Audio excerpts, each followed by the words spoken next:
তোমরা জানো তো এই শাড়িটা না ভীষণ স্পেশাল। কেন জানো তো? এই শাড়িটা স্পেশাল হওয়ার কারণ আছে, যদিও একটু পরেই জানাবো এই শাড়িটা কেন স্পেশাল। যাই হোক, আমি রেডি হচ্ছিলাম।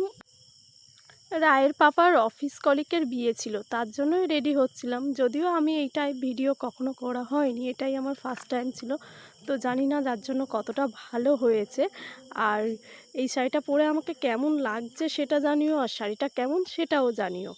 এই শাড়িটা কেন স্পেশাল সেটা হলো, আমাদের বিয়ে হয়েছে এই 5 বছর কমপ্লিট হয়ে, এই 5 বছরে প্রথমবার রায়ের বাবা আমাকে শাড়ি গিফট করেছে, তাও আবার যেদিন শাড়িটা দিয়েছে সেই দিন ছিল আমাদের অ্যানিভার্সারি।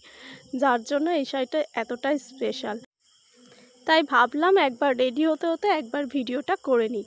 আর যাই হোক, এর সাথে আমি যে জুয়েলারিগুলো পরছি সেগুলো জানি ম্যাচিং করছে না, তাও একবার পরেই দেখছি যে কেমন লাগে। আর বেশি কিছু সাজতে পারিনি, কারণ খুব সিম্পলি সাজতে হয়েছিল। সাজটা কেমন হয়েছে সেটা একবার জানিও। আর হ্যাঁ, যখন বিয়েবাড়িতে গিয়েছিলাম, তারপর বিয়েবাড়িতে যাওয়ার পর এতটাই ব্যস্ত হয়ে গেছিলাম যে বিয়েবাড়িতে গিয়ে আর কোনো রকম ফটো তোলা হয়নি, আর রেডি হওয়ার পরও ফটো তোলা হয়নি।